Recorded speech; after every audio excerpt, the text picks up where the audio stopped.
एक दिन जब बलराम और श्री कृष्ण ग्वाल बालों के साथ वन में गुए चरा रहे थे, ग्वाल बालों के वेश में प्रलंब नाम का एक असुर आया। उसकी इच्छा थी कि मैं श्री कृष्ण और बलराम को हर ले जाऊं, परंतु भगवान श्री कृष्ण सर्वज्ञ हैं, वे उसे देखते ही पहचान गए।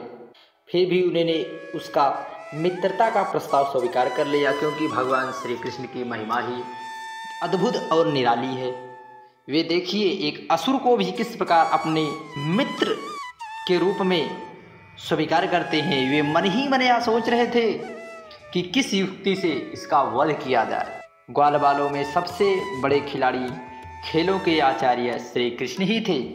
उन्होंने सब ग्वाल बालों को बुलाकर कहा, मेरे प्यारे मित्रों, आज हम लोग अपने को उचित रीति से दो दलों में बांट लें और फिर आनंद से खेलें।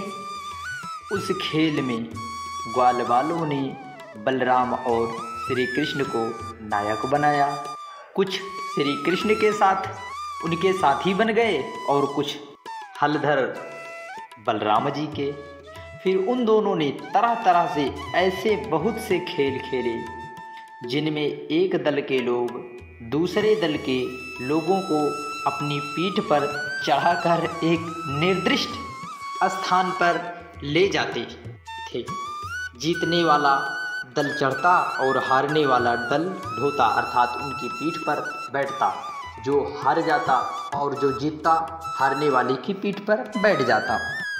इस प्रकार एक दूसरे की पीठ पर चढ़ते चढ़ाते श्री कृष्ण आदि ग्वाल बाल गौवे चराते हुए भांडीर नामक वट के पास पहुंच गए। कौन से वट? भांडीर। एक बार बलराम जी के दल वाले श्रीदामा, वृषभ आदि ग्वाल बालों ने खेल में बाजी मार ली। तब श्री कृष्ण आदि उन्हें अपनी पीठ पर चढ़ाकर ढूंढने लगे। हारे हुए श्री कृष्ण ने श्रीदामा को अपनी पीठ पर चढ़ाया, भद्रसेन ने वृषभ को और प्रलंबन ने बलराम जी को। दानवपुंग प्रलंबन ने देखा कि श्री कृष्ण तो बड़े बलवान हैं, मैं नहीं हरा सकता, क्योंकि भगवान श्री कृष्ण को कौन हरा सकता है, जब वे जन्म से ही वंश के द्वारा अनेक राक्षसों को भेजने पर भी भगवान श्री कृष्ण का एक बाल भी नागवा का कर पाए, तो उनको मारने के बारे में सोचने वाला भी कैसे सोच सकता है। श्री कृष्ण तो बड़े बलवान हैं, उन्हें मैं नहीं हरा सकूंगा। अतः वह उन्हीं के पक्ष में, भगवान श्री कृष्ण के पक्ष में वह हो गया और बलराम जी को लेकर फुर्ती से भाग चला।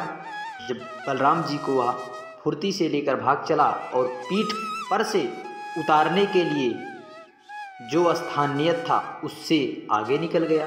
बलराम जी बड़े भारी पर्वत के समान बोझ वाले थे, को लेकर प्रलंबासुर दूर तक जा सका। दूर तक प्रलंबासुर नहीं ले जा सका, अत्यधिक दूर तक, क्योंकि बलराम जी बहुत ही भारी थे। क्योंकि बलराम जी भगवान शेष के अवतार हैं। जो शेषावतार पूरे संपूर्ण पृथ्वी का भार को धारण करने वाले हैं, उन्हें कौन कितनी दूर तक ले जा सकता है, परंतु यह भगवान श्री कृष्ण की माया और लीला से परे हैं। उनकी चाल रुक गई। तब उन्होंने अपने स्वाभाविक दैत्य रूप धारण कर लिया। तब प्रलंबासुर ने एक स्वाभाविक स्वरूप धारण कर लिया। उसके काले शरीर पर सोने के गहने चमक रहे थे और गौर शरीर भगवान बलराम जी को धारण करने के कारण उसकी ऐसी शोभा हो रही थी मानो बिजली से युक्त काला बादल चंद्रमा को धारण की हुई। आंखें आँख की तरह धधक रही थी और दाढ़ें भौवें तक पहुंची हुई बड़ी ही भयावी, अर्थात भय को प्रदान करने वाली बड़ी ही भयानक लग रही थी। उसके लाल लाल बाल इस तरह बिखर रहे थे मानो आग की लपटें उठ रही हों, जिस प्रकार ज्वाला धधकती है। उसके हाथों और पाँवों में कड़े, सिर पर मुकुट और कानों में कुंडल शोभायमान था। उसकी कांति से बड़ा अद्भुत लग रहा था, ऐसा आश्चर्य अद्भुत जो दृश्य कभी देखा ना गया हो। उस भयानक दैत्य को बड़े वेग से आकाश मार्ग में जाते देख पहले तो बलराम जी कुछ घबरा गए, परंतु दूसरे ही क्षण में अपने स्वरूप की याद आते ही उनका भय जाता रहा। बलराम जी ने देखा कि जैसे चोर किसी का धन चुरा कर ले जाए, वैसे ही यह शत्रु मुझे चुराकर आकाश मार्ग से लिए जा रहा। उस समय जैसे इंद्र ने पर्वतों पर वज्र चलाया था, वैसे ही उन्होंने क्रोध करके उसके सिर पर एक घूंसा कसकर जमाया। भगवान बलराम जी ने उसके सिर पर एक घूंसा से प्रहार कर दिया। घूंसा लगना था कि उसका सिर चूर चूर हो गया। बलराम जी के द्वारा किए गए प्रहार पर प्रलंबासुर का सिर चूर चूर हो गया। वह मुख से खून उगलने लगा, चेतना जाती रही और बड़ा भयंकर शब्द करता हुआ इंद्र के द्वारा वज्र से मारे हुए पर्वत के समान वह उसी समय प्राणहीन होकर पृथ्वी पर आ गिरा। तब बलराम जी परम बलशाली थे। जब ग्वाल बाल ने देखा कि उन्होंने प्रलंबासुर को मार डाला है, तब उनके आश्चर्य की सीमा न रही। वे बार बार वाह वाह करने लगे। ग्वाल बालों का चित्र प्रेम से विह्वल हो गया।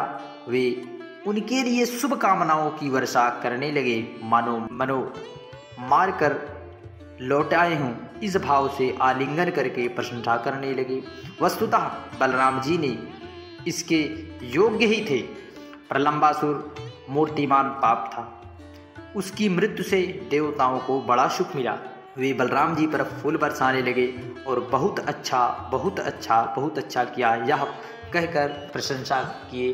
देवता नर किन्नर गंधर्व सभी आकाश से पुष्प वर्षा करने लगे। बोलिए बलराम जी महाराज की जय, बोलिए भगवान श्री कृष्ण वासुदेव की जय, बोलिए भगवान बलराम जी की जय, बोलिए शेषनाग भगवान की जय, शेषावतार हलधारी भगवान बलराम की जय। जय श्री कृष्ण, राधे राधे। दोस्तों कथा अच्छी लगी चैनल को जरूर सब्सक्राइब करें।